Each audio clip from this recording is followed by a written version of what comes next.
My name is Matthew Carpenter-Arévalo. I was born and raised in New Brunswick, but for the last 15 years I've been living abroad, principally in Latin America.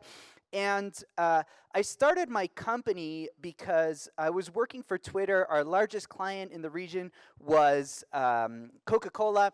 We were doing this really cool campaign where we were taking people on a cruise to Antarctica with Metallica. And Metallica had never played a concert in Antarctica, and that was the only continent they hadn't played before. And as we were in the preparations for this, the marketing manager for Coca-Cola came to me and he said, "Hey, look, I just want to give you a heads up. We're taking our digital component away from our large French conglomerate agency, and we're giving it to this small boutique agency here in Mexico City because they really get digital." And that's when I knew that there was a moment that this fragmentation that is happening was going to lead to opportunities for people who are specialized in different things. So we started Centrico Digital, or Centrico Digital, in 2014.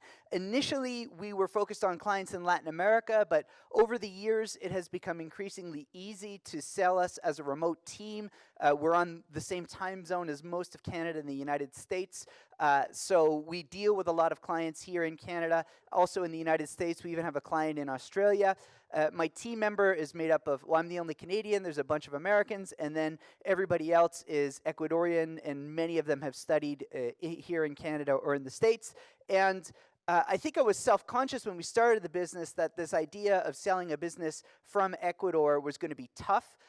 So we decided to focus on 10 or 12 clients at a time. And in that process, we realized that our value to the world was not necessarily how much we were going to invoice, but how much we knew and how much we could learn and how much we could understand. So we think and act like a lab.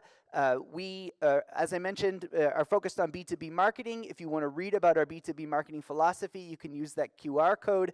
A lot of people ask me why I live in Ecuador, and everybody in Ecuador wants to know why you still live in Canada. Your ancestors might not have been aware that if you keep going south, it's actually quite nice. And for some reason, 7 generations later, everybody's saying, no, we're fine here with our minus 30-degree winters. But to be able to tell you the stories of this presentation, I really have to take you on a trip to Latin America. And for my first story, I'd like to know, how many of you are runners? Raise your hand. Okay, all of you who are not runners, I'm going to have to ask you to leave. And then you can come back. Actually, you can stay. So there's a race I do every year. It just happened 2 weeks ago. It's called Últimas Noticias, and it's through the center of Quito. I love this race because there's 18,000 people who run through our city. And when you run in such a large group, you come across a lot of people who are really going up against the odds in order to complete the race. And it makes you feel really inspired and motivated to be able to do what you do. And one of the other things I love about it is that it goes through the historic center of Quito. If you've ever been to Ecuador, you know that Ecuador has this lovely, long, sprawling colonial center. It's very well maintained. It's very inspiring. It's a very vibrant community. It's not just a tourist center, but you kind of feel like you're going back in time when you go there. And one of the challenges of running there is that many of the streets are cobblestone, so they can get a bit slippery. You have to be a bit careful when you're running. And there was this one particular race where I saw ahead of me there was this older gentleman, and he was running on homemade crutches. They were wooden crutches, and he was just, as you say out west, giving her. And I think that joke works for people 35 and older. And he's just giving her. And I was looking at him, and just as I was looking at him, one of his crutches got stuck between 2 stones, and he fell down. And there's hundreds of people on both sides of the street watching this race, and there's this huge collective gasp, and a bunch of runners stop, a police officer comes out, and he waves them all off, and then he gets back on his crutches, and he just keeps going like nothing had ever happened, and there's this massive applause, and I'm running, I'm in tears watching this dude, and I think, well, what does this story have to do with us? And what does this story have to do with marketing? And I run this race every year, and I could never tell you the names of the people who win this race. I have no idea who they are. But I always remember the guy with the wooden crutches. And I remember the guy with the wooden crutches because he was extraordinary. And before we can even begin to talk about marketing, we have to make sure that we are story worthy, that we actually have a story that is worth telling and that is worth repeating. And to be story-worthy, we have to be extraordinary. And the thing about being extraordinary is that it is a choice. Being ordinary is a choice, and being extraordinary is a choice as well. Throughout my time at Google and Twitter, working with large brands, the thing I realized is that most brands don't do great marketing because they don't want to do great marketing, because they don't have the courage to do great marketing. So if we want to do great marketing, we have to ask ourselves, are we going to be an ordinary or an extraordinary brand? Because that is what's going to make the rest of our marketing journey either difficult or hard. And are we going to have the courage? Because as the song says, if it doesn't come, it doesn't matter. So let's talk about B2B marketing. First of all, there are some key differences between B2B and B2C marketing. These are meant to be guidelines. I'll explain how the guidelines actually collapse upon themselves in certain situations. The first is that B2B, the difference in business to consumer or business to business marketing would lead us to believe that the transaction is happening between two institutions when in fact it's always people buying from people. Whether or not it's B2C or it's B2B, it's always people buying from other people. In B2C marketing, the transaction can also be very transactional in nature, whereas B2B marketing is often very relationship driven. In B2C marketing, purchases can be impulse driven, whereas in B2B marketing, oftentimes purchases are considered, they're reflective, and they're taking place within the confines of a procurement process. Sometimes a B2C purchase solves a problem, and other times it solves a craving.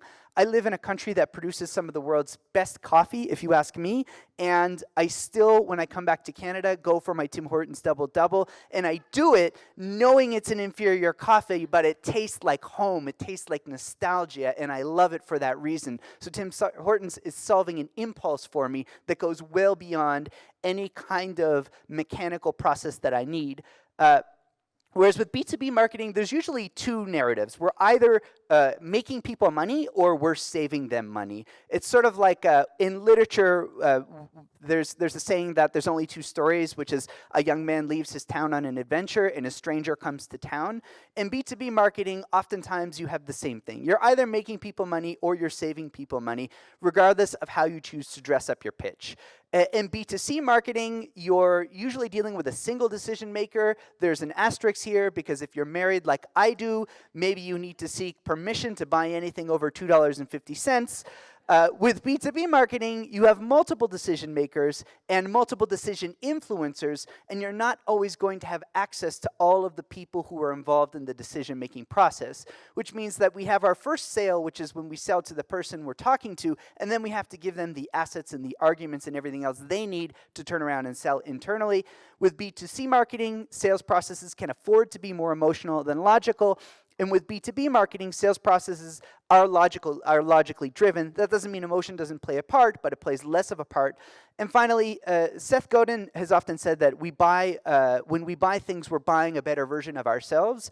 And this is ultimately true in B2B marketing as well. Companies are trying to buy a better version of the company they'd like to be. So what this means is that in B2C marketing, you can sometimes get away with just being very, very tactical. We refer to this as hunter-gatherer marketing, where marketers will go to a piece of land, they will exhaust that land of resources, and then they will pick up and move somewhere else. Whereas because B2B marketing is so relationship-driven, you have to be strategic. We think of this as being sort of like a Freemason, where you're building a building, and every single brick in that building is contributing to your brand equity, which will allow you to weather storms and natural disasters and new competitors and whatnot. And even though everyone can see your building, there are certain secrets to its construction that only other masons will see and understand. My favorite definition of strategy is that it's defined by all of the things that you say no to. So if you have a clear plan of where you want to go and how you're going to get there, it should be very easy to say no to different things. And a marketing plan is therefore the plan we employ to communicate and convince others of our unique value proposition. And so if you're a B2B marketer and you have a pulse, you may have heard this idea that inbound marketing equates B2B marketing. And so what is it about inbound marketing? Well, inbound marketing for me is the marketing world's adaptation to the age of information abundance. So if any of you studied Marshall McLuhan in college, you're probably aware of his ideas of the analog world, the world before the digital world. And what we had was mass media. And when you could communicate through mass media, you had this world where few people created content and a lot of people consumed content. And we now know in the digital world, a lot of people produce content and a lot of people consume content. So we've moved from information scarcity to information abundance. We weren't aware we were in information abundance or information scarcity. We didn't think it was weird you had to go to the library. Growing up in rural New Brunswick, we used to have people who would come door to door selling the next version of the encyclopedia, and we bought that stuff, but it never occurred to us that we were in a world of information scarcity. And when you communicate through mass media, you're not necessarily speaking to specific audiences, but you're trying to find that lowest common denominator that can connect large groups of people. And now that we've moved to the age of information abundance, inbound marketing has tried to correct for many of the differences that occur in the world of information abundance. And one of these things is the idea that marketing is an exchange of value between buyers and sellers. And this is absolutely true. If you've seen or implemented an inbound marketing strategy, you probably have some content and you put that content behind a landing page, and then people go to that landing page and they give you their data, their contact details, and then they get the content. And so a transaction has taken place. It's not a monetary transaction. The currency in this case is information, but a transaction has indeed taken place. And this is what inbound marketing gets right. Inbound marketing also understands that selling starts in the research phase of a sale. So if you build a business whose marketing assets are entirely built for people who are ready to purchase, then you're missing a big group of people who just aren't there yet and who you're not communicating with, and you're ceding the opportunity to people who are willing to give those people information. If we think about the analog world, there was an imbalance between buyers and sellers, where sellers had more information than buyers, and that's why the used car salesman was the emblematic salesman of the information scarcity era, because he knew something you didn't know, and he was going to screw you over with that information. But now we buyers know more than the sellers, and that in turn transforms the power dynamic between the two. Inbound marketing also understands that great content is great advertising. In the analog world, advertising was the thing that sponsored the content we wanted to consume, but in the digital world now, the line between content and advertising is getting increasingly blurry, and the advertising that we like the most, that breaks through our attention deficit and our information abundance, is usually that which most appears like art. Relationships is more important than sales. When people come to me and they're like, I want to sell through digital media, I always have to remind them, digital media doesn't help you sell. Digital media allows you to form and foment and develop relationships. It does not allow you to sell. You cannot mistake the medium for the purpose. And so what it allows us to do is to develop relationships at scale, but selling is not necessarily going to come just because you're on digital media. Pull is obviously much better than push. If any of you have received a robocall this morning, you realize that that idea is increasingly ridiculous in an age where we can get personalized everything. So why are you calling to sell me a life insurance plan?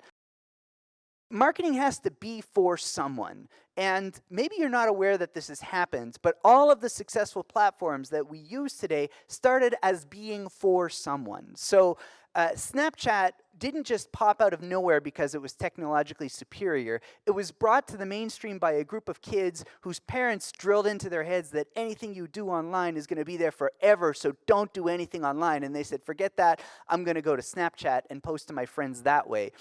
Twitter started out as a platform mostly used by journalists. Google was used by nerds. Facebook didn't even let people who weren't Ivy League college students use it. And then there are things like BuzzFeed, where now BuzzFeed is sort of a serious media organization, but when it started, you remember those articles that are like, if you're a maritimer that lives in Latin America, here are 10 things you know that nobody else knows. And you're like, yeah, that's me. And BuzzFeed understood that media was a process of getting data and giving data back.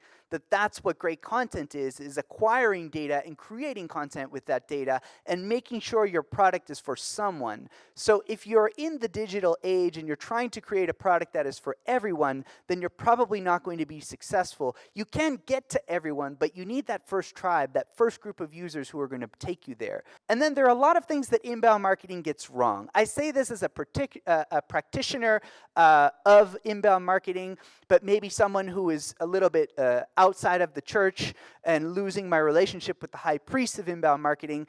Inbound marketing believes that outbound marketing is always bad. And the equivalent would be if your life partner acquisition strategy involves never introducing yourself to anyone ever, then you're probably going to fail in your objective. Just because there are lots of obnoxious ways in which outbound marketing happens doesn't mean that all outbound marketing is bad. Inbound marketing is also spread this idea that creating content equals thought leadership. And so what we have is a lot of crap content where people will just take the top 3 Google search results, rewrite that, and then try to buy some backlinks and think, I'm a thought leader, when in fact creating actual thought leadership requires a lot of time and investment. And you have to get data, and you actually have to say something original. HubSpot is one of the primary practitioners of this idea, where they will produce a report, and they'll send it out to their agency partners and say, stick your logo on this and give this to people. And to me, that is just filling the world with useless information. Inbound marketing also teaches us that automation is always great.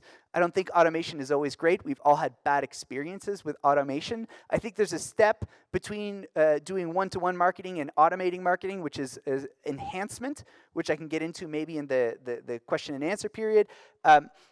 Inbound marketing also teaches us that if you build it, they will come. And unless it's the 1990s and you're Kevin Costner, this idea is no longer relevant. You can't just build things on the internet and expect people to come. When Mike started his blog, it was because there were very few blogs and he was dedicated, and then he got it to be an institution on its own. It's harder to do that today because the landscape has changed.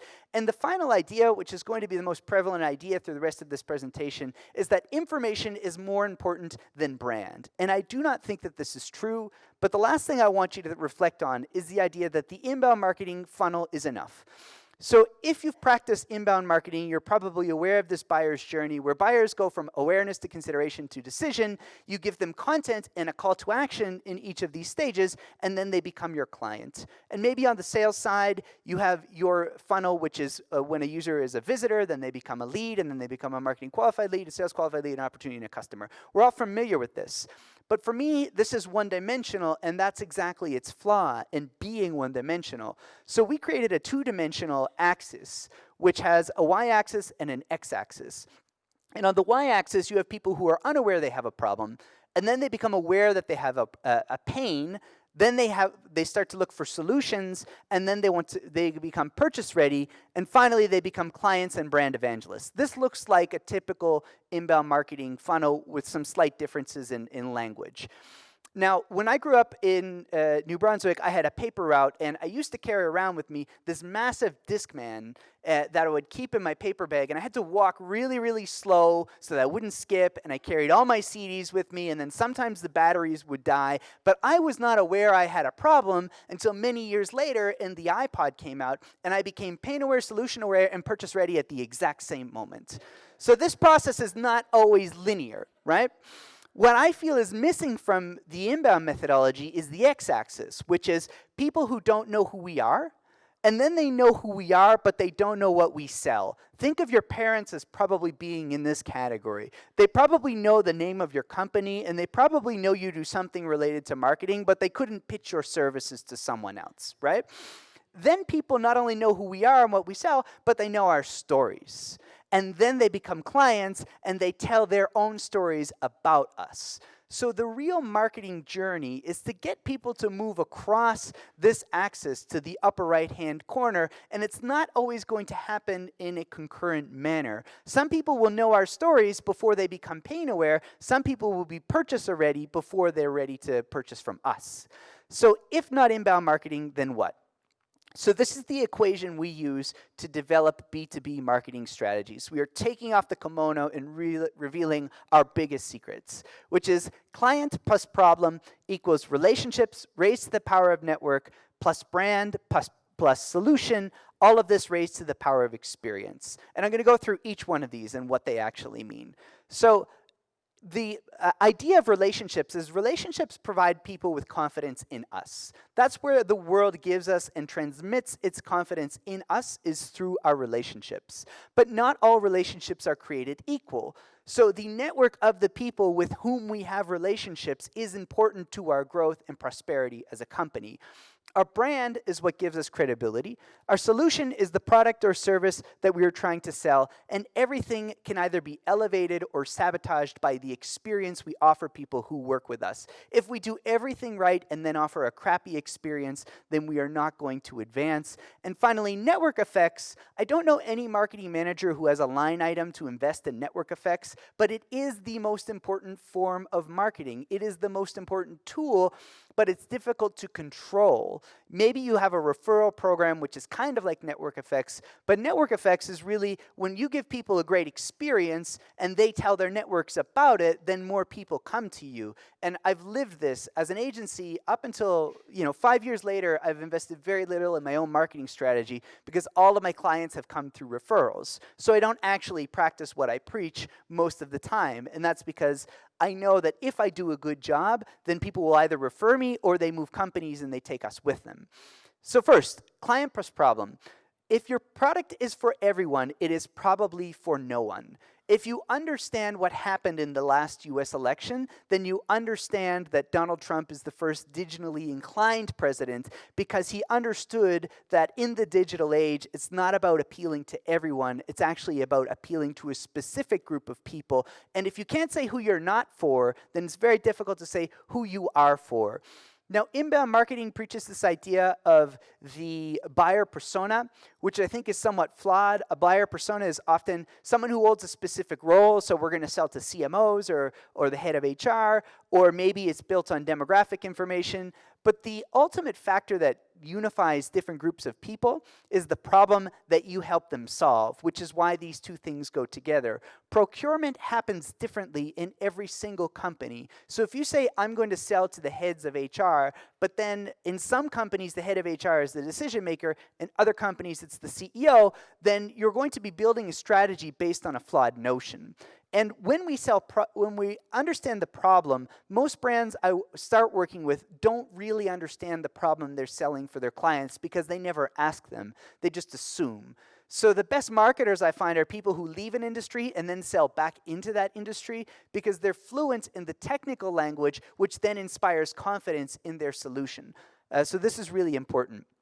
Then our relationships. So where do our relationships live? Well, our relationships might live in our email addresses, in our CRM, in our marketing automation tool, and on social media. And so these are the tools that are between us and people in the companies that we want to penetrate. So I had this company that is a client of mine, and they received a large amount of investment, and they said, we want to take our message to the top 100 clients in Latin America. So what we did, which is somewhat controversial, is we downloaded every single employee's email contact list, and then we created a database with it, and then we said, okay, instead of spending thousands of dollars on ads this month, our head of IT is connected to the head of IT at Coca-Cola, and you want to talk to the CMO, so let's see if we can get an introduction. And that was the easiest, the path of least resistance, even though the process of building this database was very manual and it was very painful. In the end, it was much more effective than spending a lot of ads that are easily ignored. So we probably already have a lot of contacts in the companies that we want to sell into. We have to be able to map our contacts in order to be able to get there.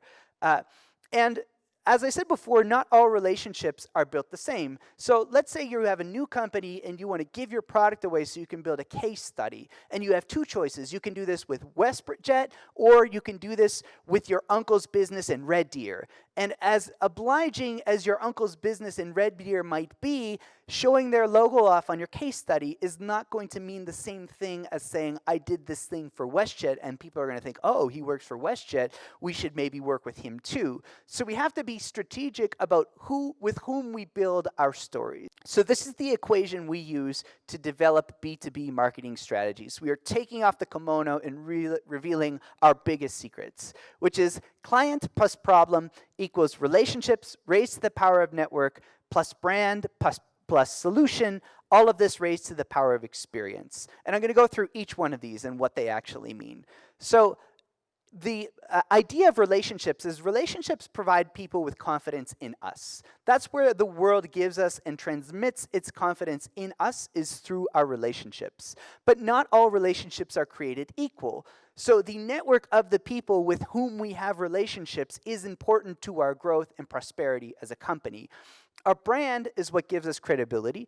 Our solution is the product or service that we are trying to sell, and everything can either be elevated or sabotaged by the experience we offer people who work with us. If we do everything right and then offer a crappy experience, then we are not going to advance. And finally, network effects. I don't know any marketing manager who has a line item to invest in network effects, but it is the most important form of marketing. It is the most important tool, but it's difficult to control. Maybe you have a referral program, which is kind of like network effects, but network effects is really when you give people a great experience and they tell their networks about it, then more people come to you. And I've lived this as an agency up until, 5 years later. I've invested very little in my own marketing strategy because all of my clients have come through referrals. So I don't actually practice what I preach most of the time, and that's because I know that if I do a good job, then people will either refer me or they move companies and they take us with them. So first, client plus problem. If your product is for everyone, it is probably for no one. If you understand what happened in the last US election, then you understand that Donald Trump is the first digitally inclined president because he understood that in the digital age, it's not about appealing to everyone. It's actually about appealing to a specific group of people. And if you can't say who you're not for, then it's very difficult to say who you are for. Now, inbound marketing preaches this idea of the buyer persona, which I think is somewhat flawed. A buyer persona is often someone who holds a specific role, so we're going to sell to CMOs or the head of HR, or maybe it's built on demographic information. But the ultimate factor that unifies different groups of people is the problem that you help them solve, which is why these two things go together. Procurement happens differently in every single company. So if you say, I'm going to sell to the heads of HR, but then in some companies, the head of HR is the decision maker, in other companies, it's the CEO, then you're going to be building a strategy based on a flawed notion. And when we understand the problem, most brands I start working with don't really understand the problem they're selling for their clients because they never ask them. They just assume. So the best marketers I find are people who leave an industry and then sell back into that industry because they're fluent in the technical language, which then inspires confidence in their solution. So this is really important. Then our relationships. So where do our relationships live? Well, our relationships might live in our email addresses, in our CRM, in our marketing automation tool, and on social media. And so these are the tools that are between us and people in the companies that we want to penetrate. So I had this company that is a client of mine, and they received a large amount of investment, and they said, we want to take our message to the top 100 clients in Latin America. So what we did, which is somewhat controversial, is we downloaded every single employee's email contact list, and then we created a database with it, and then we said, okay, instead of spending thousands of dollars on ads this month, our head of IT is connected to the head of IT at Coca-Cola, and you want to talk to the CMO, so let's see if we can get an introduction. And that was the easiest, the path of least resistance, even though the process of building this database was very manual and it was very painful. In the end, it was much more effective than spending a lot of ads that are easily ignored. So we probably already have a lot of contacts in the companies that we want to sell into. We have to be able to map our contacts in order to be able to get there. And as I said before, not all relationships are built the same. So let's say you have a new company and you want to give your product away so you can build a case study. And you have two choices. You can do this with WestJet, or you can do this with your uncle's business in Red Deer. And as obliging as your uncle's business in Red Deer might be, showing their logo off on your case study is not going to mean the same thing as saying, I did this thing for WestJet, and people are going to think, oh, he works for WestJet, we should maybe work with him too. So we have to be strategic about with whom we build our stories. Once, and I mean it with every fiber in my heart, no one gives a flying fudge about your company's social media activities. Nobody cares what your company posts on Facebook. Nobody cares what your company posts on LinkedIn. One of the biggest problems we have is because we have so many marketers that come from the analog age, they spend 80% of their time on the activity that produces the least amount of value, which is their organic social media activity. However, what does have a big impact is your executive team's social media activity. Now, this also might make us feel uncomfortable because we say, okay, let's leave Facebook and Instagram off the table, but a lot of professional contacts follow your executive team on LinkedIn and on Twitter. So if we're not giving them anything to share, if they're not posting anything, then we're missing an opportunity to keep those networks warm and to take advantage of those contacts. So then the next is brand. So I have a band, and it's called Yama Yama Yama, and our first disc is going to be called In Llamas. So if you hear this in English, you're like, okay, it must be three guys who think they're llamas. But in Spanish, it's a kind of a play on words, which it means, and it means that there's one llama who's calling another llama, and that llama is on fire. And it's just a play on words that you can do in Spanish that doesn't really work in English. Now, what you don't know is that Yama Yama Yama is just me in my basement making music. But now the idea is in your head. And so when you see me later, you're going to be, hey, isn't that the guy from Llama Llama Llama? And then your friend's going to be like, yeah, I like their early stuff, but nothing they've produced lately. And the idea is already in your head, and that is the power of branding, because branding is a label and a graphical representation we give to a collective activity, and it's also a concentration of information. And the thing about brands is that they can elicit an emotional response. So as you see these labels, allow yourself to feel the emotion that they elicit in you for whatever reason. That's why brands are powerful. You see that, and you're like, goddamn liberals, goddamn NDP, goddamn conservatives. And that's because that's what brands do. And when I say they're a concentration of information, I can show you an Apple logo, and you immediately know the story of a dude who started a company in a garage, and then he built his first product, and he named it after the daughter that he wouldn't recognize, and then he made the company big, and then he got fired, and then he went back, and he made it bigger, and then he died. And all of this because you see an apple. That is concentrated information. It's like the idea that all of the matter of the universe at one point was smaller than a pin, and then there was a big bang and it exploded, and now we don't even know how big the universe is. That is the power of brand. When I worked at the World Economic Forum, we had as a sponsor Coca-Cola, and the then CEO, Mukhtar Kent, said, a brand is a promise, and a great brand is a promise kept. You can get Coca-Cola anywhere in the world. You can get Coca-Cola probably in rural North Korea, and you take off the top, and you know exactly what experience you're going to get. You can go into a McDonald's almost anywhere in the world, and aside from some local nuances, you know what experience you're going to get. And this is important because as human beings, despite how sophisticated and connected we are, we still navigate the world through our fears and through our emotions because our lizard brain is trying to keep us safe. And what we want is replicability. We want safety and replicability, and that's why these are great brands, and they're large brands. One of the mistakes that marketers make is when they start, they want to tell the world about how great they are and how awesome they are and all the features they have, and none of that works. And none of that works because nobody buys inputs. Those are your inputs. People buy outputs. And when you focus on the outputs, your brand isn't the hero, the customer is the hero. And so the story you tell has to put the customer in the center of the story, and you are their guide. And there's a great book on this by a guy named Donald Miller. It's a quick book, and it will give you some of these key ideas about how to build hero stories that revolve around your customer and not your company. Now, I have an exercise I have to do, which is also going to take us back to Latin America. So what I'm going to need to do is I'm going to have to give away some chocolate. And then there will be some chocolate for people at the end and who ask great questions. So I'd like you to take this, sir. If you could take this.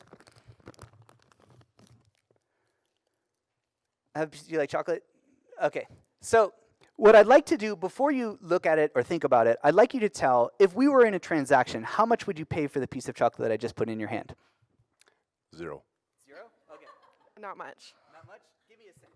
Like 50 cents. 50 cents. Okay. You? Yeah, 50 cents. 50 cents? I like chocolate. $2. $2. All right. So now I'm going to tell you a story, which is that this chocolate is produced by some friends of mine. They started to question this idea of why is it that we think chocolate comes from Germany, Switzerland, and Belgium, when, surprise, surprise, those are not tropical countries. They do not produce cacao. And why do we believe that great chocolate has to be murdered with milk in order to be enjoyable? So they started a company. It's a social business. It's a B Corp. Their main KPI is how much are we paying our farmers, because they believe that the farmers should be those who benefit the most. They're just giving her for 10 years, and then lightning strikes when the queen of this world, Oprah, tells her fan base that her favorite chocolate in the world is Picari chocolate, and then the chocolate hits the fan. Their company blows up. Michelle Obama says that it's her favorite chocolate, and they've just been growing exponentially since then. This is a true story. So I'm going to ask you again, now that you have this story, how much would you be willing to pay for this chocolate? $2.25. Okay. I was going to say 250. 250? Well, if Oprah says, like $100. Yeah, it's Oprah. $5. $5. All right, there you go. So what I'm describing to you is something that happens every day in Latin America. And the first time it happens to you, this experience, it scares the bejesus out of you. And then the next time it happens, you are absolutely indifferent to it. So you're on a public bus, and these dudes will get on the bus, and they will walk up and down the aisles, and they will put a piece of chocolate or candy in your hand, and they will tell a story. And these guys are often kind of scary. Maybe they have tattoos on their faces. Maybe they look like they've had some past gang affiliation. It's okay to be scared in this moment. And they will tell a story which is something to the effect of, I used to rob and steal people exactly like you. Now I am trying to live a virtuous life. Anything you can pay for this chocolate will help me continue on my path. And then they will walk up the aisle, and if you don't want to buy it, you can give the chocolate back to them. And then if you do want to buy it, they tell you, pay anything you want. And what is brilliant about this strategy is that even if you heard it a million times, it always works. Once they tell you the story, as I did right here, what they're willing to pay, what you're willing to pay increases a lot. But the key moment is that before you even said yes, they've put the chocolate in your hand, and your resistance drops immediately. When you see them, you're like, I'm not taking anything these guys are going to put in my hand. They get the chocolate in your hand, and you're like, I'm going to buy this piece of chocolate. So when we build marketing strategies, we always ask ourselves, what is the moment when we're putting the chocolate in the person's hand? What is that moment that will push them beyond the edge of resistance so that they will be willing to buy from us? And finally, the experience is also something that if you're a SaaS company, maybe you have more control over the experience process. But if you're a company whose sale requires some sort of human intervention, then you have to work hard to make sure that that experience is really good. And you have to work with your salespeople and your product people and everybody to make that work. A couple of months ago, my wife had a minor car accident on a Sunday, and we called the insurance company, and the person who answered the phone never pushed us through to someone else. She stayed on the line, and then she brought into the call a number of different people. And then in the end of the process, we were left on the phone with her, and we knew exactly what we had to do. And this was so different from what we expected, which was to be pushed through to some number where somebody's not answering because it's on a Sunday.